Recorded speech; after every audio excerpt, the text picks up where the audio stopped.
Il était une fois une petite fille qui portait en permanence un petit chaperon rouge sur la tête. C'est pourquoi tout le monde l'appelait le petit chaperon rouge. Ma chérie? Oui, maman? Tu sais que ta grand-mère est malade. Tu voudrais bien lui porter les biscuits que j'ai préparés et ces herbes fraîches que j'ai cueillies pour elle? Bien sûr, maman, je m'en occupe. La petite fille, coiffée comme toujours de son petit chaperon rouge, se mit en route pour la maison de sa grand-mère. Ne t'écarte pas du chemin en traversant la forêt des petits lapins, lui dit sa mère alors qu'elle s'éloignait. Le petit chaperon rouge s'enfonça dans les bois en chantant gaiement des chansons. Mais pourquoi on l'appelle la forêt des petits lapins? Je n'ai vu aucun lapin le long du chemin. Le petit chaperon rouge arriva à un sentier bordé de fleurs. Il y en avait de toutes les couleurs. Je vais faire un bouquet pour ma grand-mère, ça lui fera plaisir. À mesure que le petit chaperon rouge cueillait les fleurs, elle s'écartait peu à peu de son chemin sans s'en rendre compte. À un moment, elle entendit un bruit dans les fourrés. Soudain, un grand méchant loup s'approcha d'elle. Le petit chaperon rouge eut si peur en voyant le loup juste devant elle qu'elle en lâcha le panier qu'elle transportait. Le loup s'approcha et ramassa les biscuits qui étaient tombés par terre. Puis il tendit le panier au petit chaperon rouge. La petite fille était stupéfaite par ce geste inattendu du loup. Oh, merci beaucoup. De rien, où vas-tu comme ça, fillette? Chez ma grand-mère. Elle habite tout au bout de la forêt, dans la petite maison jaune. Elle ne se sent pas bien, alors je lui apporte ses biscuits et des herbes. Ah, vraiment? Au fait, vous pouvez m'appeler le petit chaperon rouge. Tout le monde m'appelle par ce nom. Tu sais quoi, je vais partir devant et aller prévenir ta grand-mère que tu arrives. Ça te laissera le temps de finir ton joli bouquet. Au même instant, il entendit le coup de fusil d'un chasseur qui s'approchait et détala aussi vite qu'il put. Le petit chaperon rouge regarda autour d'elle un moment et, se rendant compte qu'elle était perdue, elle se mit à pleurer. Entendant ses pleurs, le chasseur s'approcha et vint à sa rencontre. « Qu'est-ce que tu fais toute seule ici, fillette? C'est très dangereux, ces bois. Je sais de quoi je parle, crois-moi. Je suis à la recherche d'un grand méchant loup qui rôde par ici depuis un bon bout de temps. » Le petit chaperon rouge était tout honteuse de ne pas avoir écouté sa maman et de s'être écartée du chemin en traversant la forêt. C'est pourquoi elle n'osa pas dire au chasseur qu'elle avait rencontré le loup. Oui, mais je voulais juste apporter des biscuits à ma grand-mère de l'autre côté de la forêt et je me suis perdue. Dans ce cas, petite, je vais t'accompagner jusque chez elle. Et ensemble, ils se remirent en chemin. Au même moment, le loup prit un raccourci à travers les bois et arriva à la maison de la grand-mère. Il frappa à la porte. La grand-mère appela de l'intérieur.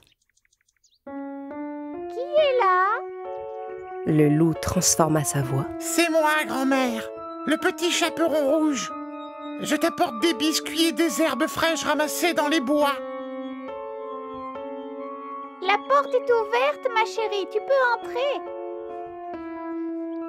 Le loup, qui se réjouissait déjà, poussa la porte et entra.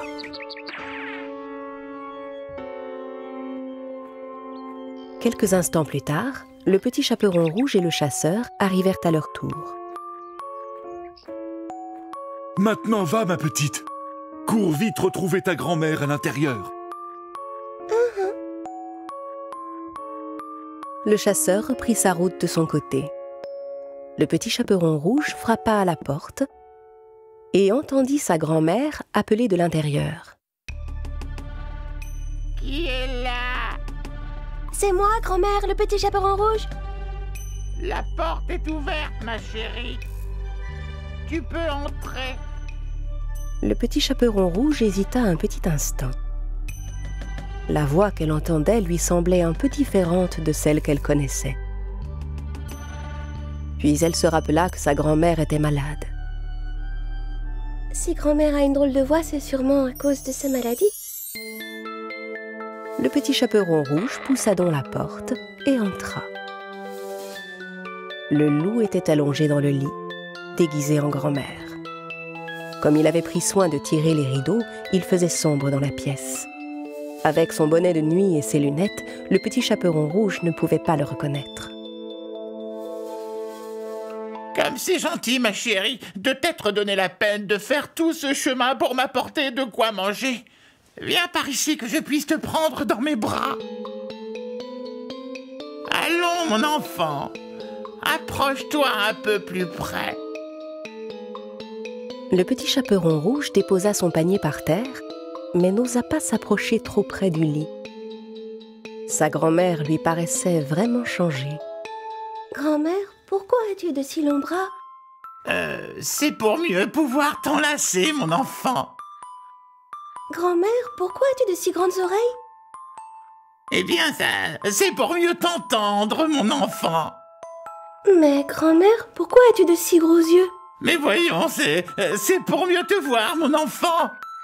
Dis, grand-mère, pourquoi as-tu des dents pointues? Allons, ça va de soi, c'est pour mieux te manger, mon enfant. Le loup sauta hors du lit et se rua sur le petit chaperon rouge. La fillette comprit alors que ce n'était pas sa grand-mère qu'elle avait trouvée dans son lit, mais le grand méchant loup qu'elle avait rencontré en chemin. Heureusement, le chasseur entendit les cris du petit chaperon rouge. Et il se précipita vers la maison. Il entra chez la grand-mère et assomma le loup aussitôt.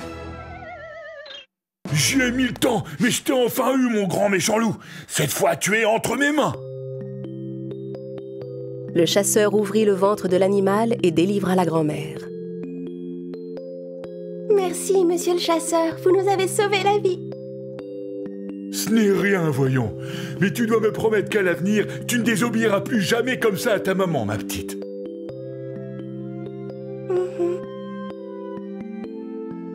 La grand-mère, affamée, dévora tous les biscuits que sa petite fille lui avait apportés. Et avec les herbes fraîches, elle se fit une bonne tisane qui la remit immédiatement sur pied. Le petit chaperon rouge promit à sa grand-mère que plus jamais elle ne se laisserait duper de cette manière par un grand méchant loup. La fillette reprit la route dans l'autre sens pour rentrer chez elle, en chantonnant gaiement. En chemin, elle croisa à nouveau le loup que le chasseur avait obligé à nettoyer toute la forêt. En voyant le petit chaperon rouge, le vilain loup eut vraiment honte de ce qu'il avait fait. Et la forêt des petits lapins redevint ce qu'elle était auparavant, pleine de joie, de fleurs et de petits lapins.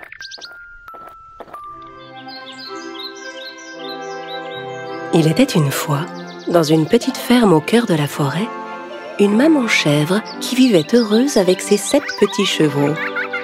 Les 7 chevreaux étaient tous adorables, on aurait dit de petites peluches. La maman chèvre, comme toutes les mamans, aimait ses petits de tout son cœur. Elle les protégeait des animaux sauvages de la forêt. Un jour, avant de quitter la maison pour aller chercher de quoi manger dans les bois, elle fit venir ses petits chevreaux auprès d'elle. « Mes chers petits, je vais dans la forêt. N'ouvrez la porte à personne. Si le loup parvenait à entrer, il ne ferait de vous qu'une bouchée. Il est très rusé. Il est capable de prendre toutes sortes de déguisements pour vous tromper. Alors, comment est-ce qu'on va le reconnaître? Le loup a une grosse voix. Moi, j'ai une voix douce. Vous le reconnaîtrez tout de suite à sa grosse voix. » La mère s'apprêtait à partir quand elle se rappela autre chose. Elle se tourna vers ses chevreaux. « Ah, encore autre chose. Les pattes du loup sont noires. Les miennes sont blanches. Vous pouvez le reconnaître à ses pattes. » « Ne t'en fais pas, maman. On sait se protéger, tu sais. Tu peux compter sur nous, maman. » La mère embrassa chacun de ses petits et partit dans les bois. Mais le loup les avait épiés de loin. Quand il vit la chèvre partir, il attendit un instant. Puis il s'approcha de la maison et frappa à la porte.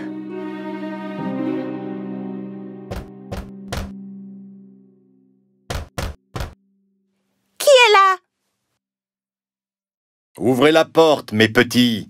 C'est votre maman, je vous rapporte de la bonne nourriture. Mais les chevreaux reconnurent immédiatement la grosse voix du loup. Sans ouvrir la porte, ils crièrent « Tu n'es pas notre mère! Sa voix est belle et douce, toi tu as une grosse voix. Tu es le loup, on le sait, on ne se laissera pas avoir! » Le loup était furieux de ne pas avoir réussi à duper les chevreaux. Il alla acheter un morceau de craie dans un magasin et le mangea. Avec la craie, sa voix paraissait plus douce. Il retourna à la maison des chèvres et frappa à la porte. Cette fois, le loup parla de sa plus douce voix. « Mes chers petits, ouvrez la porte, c'est moi, votre maman. Je rapporte de la forêt de la bonne nourriture pour vous tous. » En entendant la voix adoucie du loup, les petits chevreaux pensèrent qu'il s'agissait bien de leur mère cette fois-ci. Mais avant d'ouvrir la porte, l'un d'entre eux cria « Non, attendez, regardons d'abord ses pattes sous la porte. » Évidemment, quand les petits regardèrent sous la porte, ils virent les grosses pattes noires du loup. Ils s'écrièrent à nouveau sans ouvrir « On ne t'ouvrira pas la porte. Les pattes de notre mère ne sont pas noires comme les tiennes. Elles sont blanches.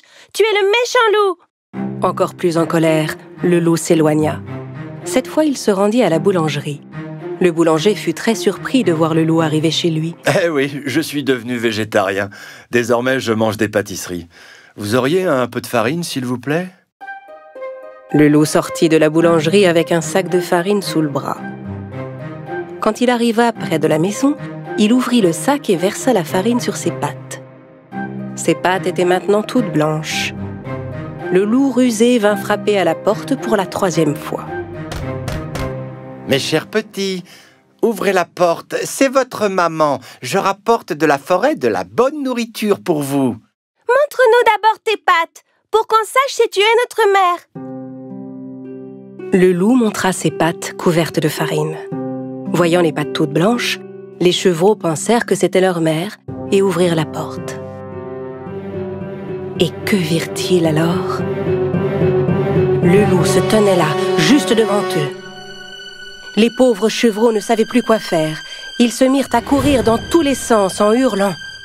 Ah! Ah! Vous perdez votre temps. Je vais tous vous attraper. Un petit chevreau se cacha sous la table. Le deuxième se glissa dans un lit. Le troisième sauta dans le poêle. Le quatrième se réfugia dans un placard. Le 5e s'enferma dans l'armoire. Le 6e se cacha derrière le rideau. Et le 7e trouva refuge dans la grande horloge du salon. Mais le loup était rapide et rusé. Et il les débusqua un à un de leur cachette. Inutile de courir, reste là. Je vous aurai tous, ça suffit.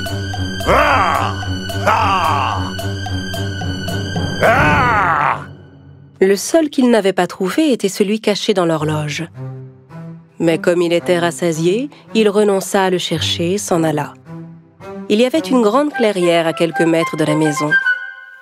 Le loup alla s'allonger sous un arbre pour y faire la sieste. Il se mit à ronfler.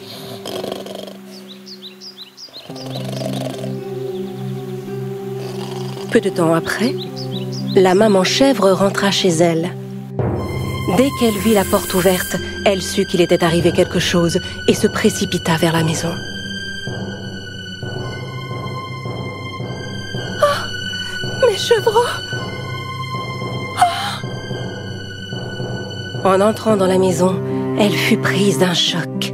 Les tables et les chaises étaient renversées, les rideaux arrachés, les lits sans dessus-dessous, les draps et les oreillers traînaient par terre. La mère chercha ses petits chevreaux partout, mais n'en trouva aucun. Alors elle commença à les appeler un par un. Aucun ne répondait. Quand elle appela enfin le dernier nom, elle entendit répondre une toute petite voix. « Je suis là, dans l'horloge de grand-père !» La chèvre se précipita sur l'horloge de grand-père et délivra son petit. La maman serra son chevreau contre elle. Le petit lui raconta toute l'histoire en pleurant. « Le loup est venu déguisé, on a cru que c'était toi, alors on a ouvert la porte. Le loup a dévoré tous mes frères et sœurs. »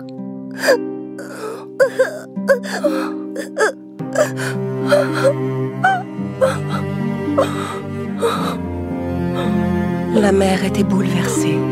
Elle pleura longuement ses petits. Puis, avec le seul enfant qui lui restait, elle sortit et se dirigea vers la clairière. Elle finit par trouver le loup qui dormait sous un arbre. Il ronflait si fort qu'il en faisait trembler les branches.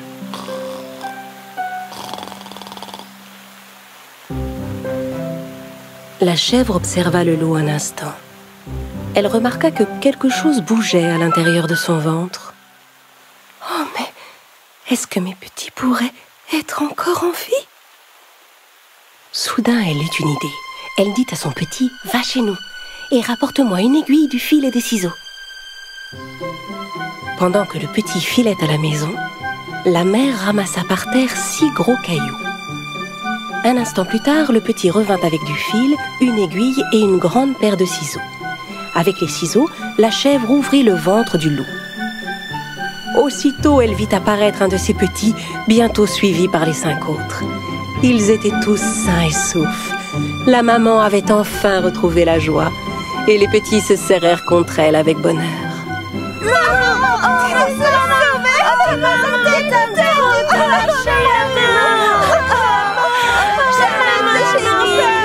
Ils étaient tous fous de joie. Mes petits chevreaux, vous êtes là. La chèvre déposa délicatement les cailloux qu'elle avait ramassés dans le ventre du loup. Puis elle recousut le ventre avec le fil et l'aiguille. Le loup dormait si profondément qu'il ne sentit rien. Il ne bougeait même pas. La maman et ses petits s'enfuirent rapidement. Quand il se réveilla, le loup se leva. Il avait mal au ventre. Il se dit qu'il avait dû manger trop de petits chevreaux. Et comme son ventre était plein de pierres, il avait très soif. Il alla à la rivière pour boire de l'eau. Mais tandis qu'il marchait, les cailloux se heurtaient les uns contre les autres. J'ai le ventre tellement plein et lourd. C'est comme si les chevreaux étaient tous devenus des pierres. Il voulut se baisser pour boire à la rivière. Mais les pierres étaient tellement lourdes qu'il perdit l'équilibre et tomba dans l'eau. Oh, à l'aide! Vite, quelqu'un! Au secours, je me noie! Venez m'aider! Oh! Il avait beau appeler à l'aide, personne ne vint le secourir. Ne pouvant supporter le poids de ses cailloux, il finit par s'enfoncer dans les profondeurs de l'eau. Alertés par les cris, la chèvre et ses petits accoururent à la rivière. Oui, le loup est mort! Le loup est mort! Youpi! Bien rappelé, méchant loup! Main dans la main, ils se mirent à sauter et à danser tous ensemble. À partir de ce jour, la chèvre et ses petits vécurent heureux et en paix dans leur petite maison au cœur de la forêt. Le loup et le cochon gourmand. Au cœur de la forêt, tout près d'un bel étang, vivait un loup affamé qui cherchait à manger.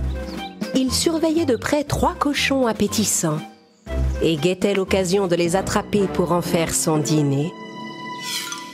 L'aîné des cochons était égoïste et très gourmand. Il mangeait toujours la nourriture de ses frères et ne partageait jamais la sienne avec eux. Hé oh! Touche pas à ça, toi! Cette pomme est pour moi, d'accord? Je me la garde pour la manger tout à l'heure. Un cochon gourmand tout rose et bien dodu. Toi, je sais exactement comment t'attraper. Le méchant loup déposa les pommes dont le cochon raffolait tout au long d'un chemin. Et au bout du chemin, il tendit un piège.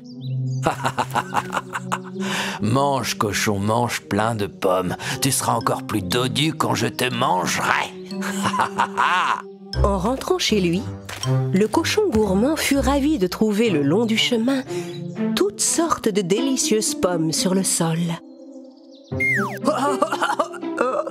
Mon fruit préféré. Et là, encore une délicieuse pomme bien rouge. Quoi? Mais il y a des tas de pommes par ici? Il faut que je les ramasse avant que mes frères ne les voient. Comme ça, elles seront toutes pour moi. Quand le cochon gourmand s'avança pour ramasser la dernière pomme, le loup tira sur une corde et un grand filet s'abattit sur le cochon.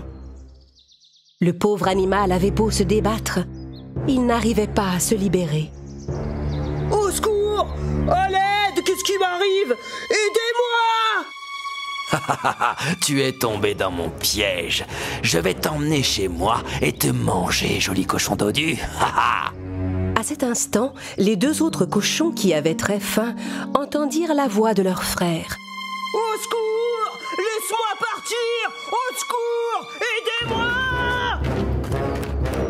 Ils se précipitèrent en courant vers la forêt et virent que le loup avait attrapé leur grand frère.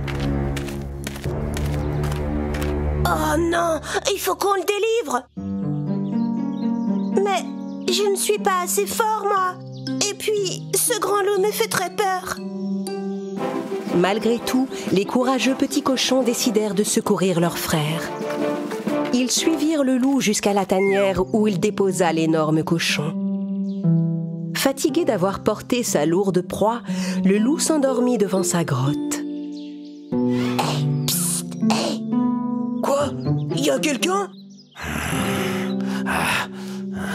Chut, pas de bruit. On est venu te libérer. Les deux petits cochons essayèrent de pousser le loup pour laisser sortir leur grand frère, mais ils n'avaient pas assez de force. Peut-être que si tu nous donnes les pommes que tu as dans ton sac, on pourra prendre des forces et te sauver. Non, elles sont à moi. Quand je sortirai d'ici, je voudrais les manger toutes. J'entends des petits cochons. Leur voix hante mes rêves. Je veux tous les manger. Un par un. Miam, miam. Eh bien, on s'en va. Tu n'as qu'à rester avec le loup. Le cochon égoïste se laissa convaincre. Attendez, d'accord, tenez, vous m'en laissez une, hein? Non. Ah d'accord, bon, très bien, mangez tout. Les petits cochons mangèrent les pommes ramassées par le frère glouton et prirent assez de force pour pousser le grand loup. Puis ils se précipitèrent vers le gros cochon et avec beaucoup d'efforts réussirent à briser les cordes du filet. Les trois cochons s'enfuirent en courant. Quand le méchant loup se réveilla, il découvrit avec colère que l'énorme cochon s'était échappé. Ah! Qui a osé me voler ma nourriture? Enfin, le cochon gourmand comprit que garder toute la nourriture pour soi était très égoïste. Et à partir de ce jour, il partagea bien volontiers sa nourriture préférée avec ses deux jeunes frères. Et tous trois se régalèrent chaque jour de belles pommes colorées. Le loup et le buffle. Il était une fois, quand les animaux pouvaient parler, un gros buffle qui vivait dans la ferme d'un berger. Le buffle aidait le berger pour les travaux des champs. Et le berger s'occupait de lui du mieux qu'il pouvait. Un jour, le berger conduisit le buffle au pré et alla s'asseoir sous un pommier pour se reposer un peu. Il ne savait pas qu'un loup affamé et rusé les avait suivis discrètement. Ce gros buffle appétissant pourrait me faire un délicieux repas. Mais pour l'attraper, il faut que je me débarrasse de cet humain. Le loup bondit soudain devant le buffle et le berger.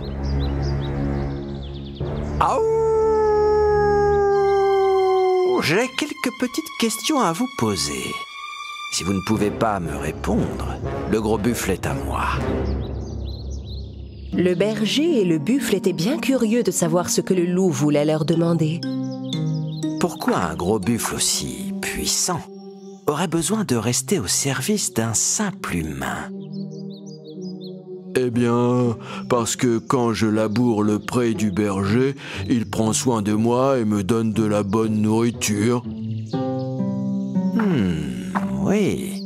Mais comment un simple berger peut convaincre un si gros buffle de lui obéir?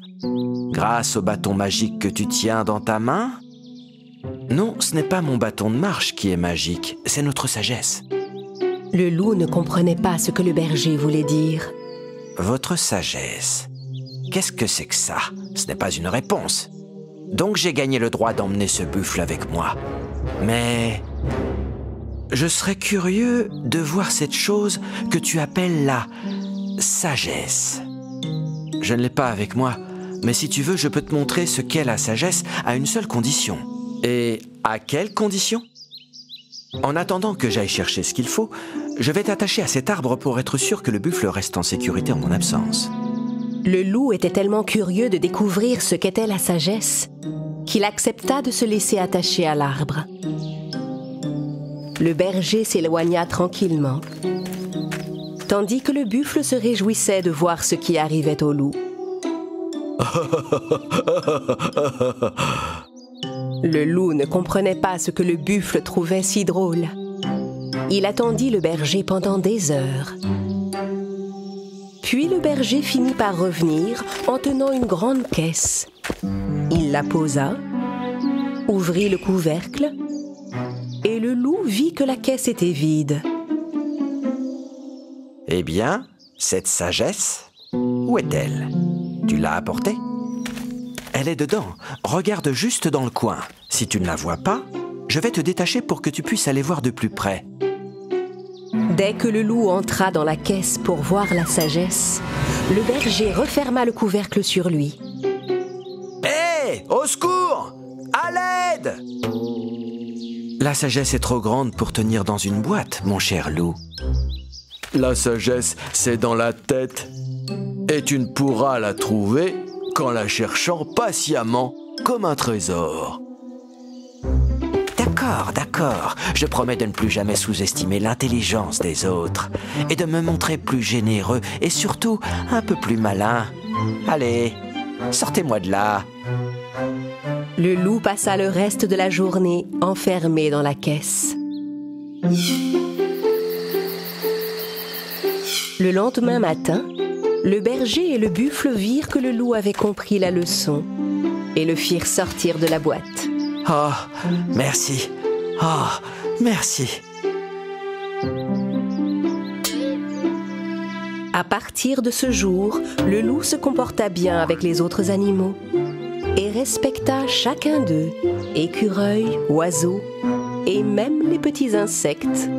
L'affaire du loup et des 3 petits cochons. Un jour, les habitants de la forêt se rassemblèrent pour assister à un procès. Presque tous les animaux étaient là. La greffière du tribunal était Dame Poule, qui prenait des notes sur chacun des plaignants pour être sûre de ne pas faire d'erreur. Sur la feuille devant elle était écrit « Affaire des 3 petits cochons contre le grand méchant loup ». Tout le monde attendait avec impatience l'arrivée du perroquet. Parce que dans le tribunal de la forêt, c'était lui qui devait juger qui avait tort et qui avait raison. Au bout d'un moment, le plus gros animal de la forêt, un éléphant, amena les 3 petits cochons. Snouf, Snaf et Sniff sautèrent du dos de l'éléphant et s'installèrent à leur place. Un autre éléphant amena le grand méchant loup sur son dos. Les animaux de l'assistance étaient effrayés de voir le loup. Enfin, le juge perroquet arriva à son tour pour présider la cour. Il se posa sur une souche au-dessus de tout le monde. Tous les animaux le saluèrent avec un grand respect. Bonjour, mes chers amis. Vous pouvez vous installer. Tandis que le perroquet lisait les notes que lui avait données la poule, la maman des 3 petits cochons prit la parole. « Monsieur le juge, Monsieur le juge, le loup, ici présent, a voulu manger, mes chers enfants. Ne parlez pas sans autorisation. Dès que quelqu'un parlait sans permission, le perroquet répétait tout ce qu'il disait. La seule chose qui pouvait l'arrêter était de boire de l'eau. Silence, je vous prie. Bien. Pour commencer, je vais écouter la plainte des 3 petits cochons. Bon, Bonjour, monsieur le juge. Je m'appelle Sniff. Je suis le plus jeune de la famille. Je vivais dans une maison de paille que j'avais fabriquée. J'en étais très fière.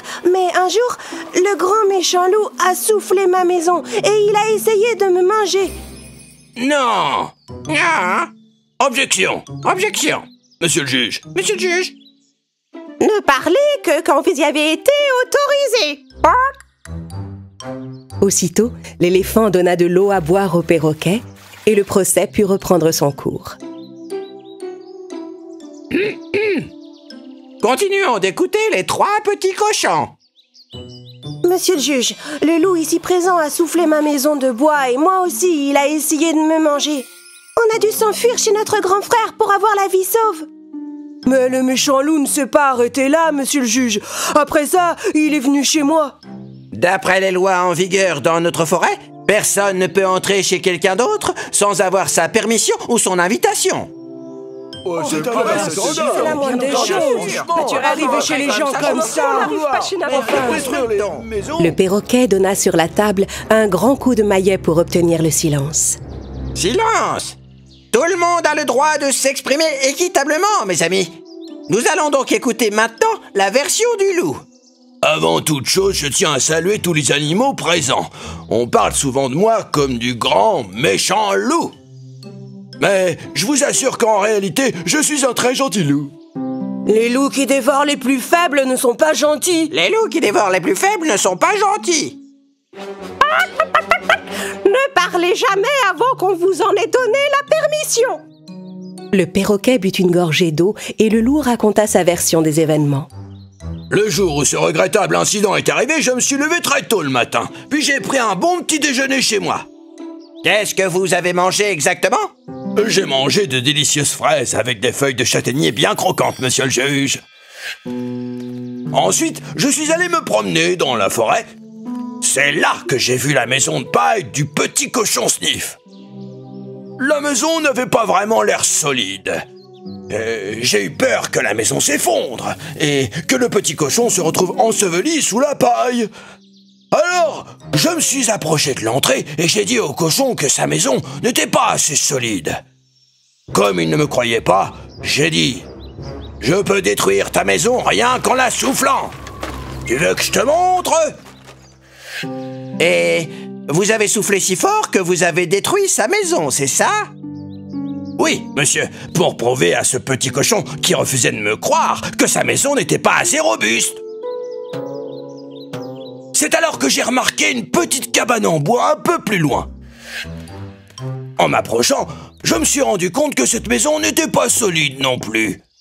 Et cette fois, il y avait 2 cochons en danger à l'intérieur. Oui, c'était ma maison. Et c'est parce que mon frère a eu peur de toi qu'il est venu se réfugier chez moi. Qu'il est venu se réfugier chez moi. Allons, cessez d'interrompre les autres. Désolée, Dame Poule. Continuez votre histoire, loup. Écoute, cette cabane n'est pas assez solide. Je vais souffler dessus et ta maison sera détruite. Je lui ai dit ça par la fenêtre. Puis j'ai soufflé. Et la maison de bois s'est effondrée. Donc vous avez aussi détruit cette maison pour montrer au petit cochon qu'elle était trop fragile. Oui, monsieur le juge. Les cochons pensent que vous avez détruit leur maison pour les manger. Oui, monsieur le juge, ils voulaient nous manger. Le perroquet voulait réfléchir un moment à ce qu'avaient dit les petits cochons et à ce qu'avait dit le loup. Pour cela, il s'envola dans le ciel et alla se poser sur un nuage. C'est là qu'il réfléchissait le mieux. Pendant ce temps, les animaux échangeaient leurs impressions sur qui avait tort et qui avait raison. Je pense que les petits cochons ont dit la vérité. Je n'ai encore jamais vu le loup rendre service ou se montrer gentil. Moi je crois que c'est le loup qui dit la vérité. Pourquoi il aurait voulu les manger s'il avait déjeuné, hein? Oui, c'est vrai ça. Il ne devait pas avoir faim. Finalement, le perroquet prit sa décision et redescendit de son lieu de réflexion. Il revint se poser sur sa souche. Tout le monde était impatient d'entendre le jugement du perroquet. J'ai pris une décision après avoir bien réfléchi aux faits et dans le respect des lois de notre forêt. Dame Boule, écrivez, je vous prie. Depuis que nous le connaissons, nous n'avons jamais vu le loup faire le bien.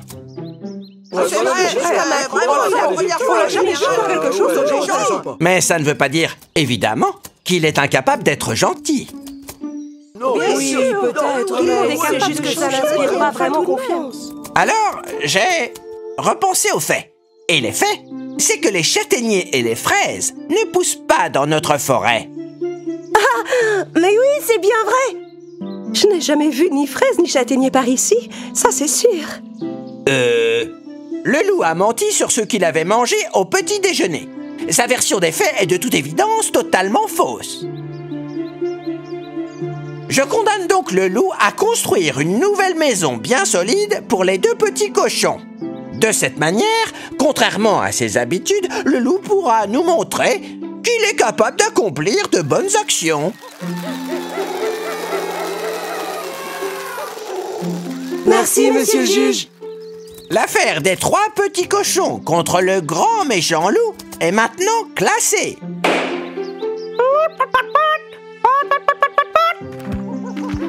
Par ses mensonges, le loup avait démontré qu'il s'était mal comporté. À partir de ce jour, tous les animaux vécurent en paix, en respectant les règles de la forêt.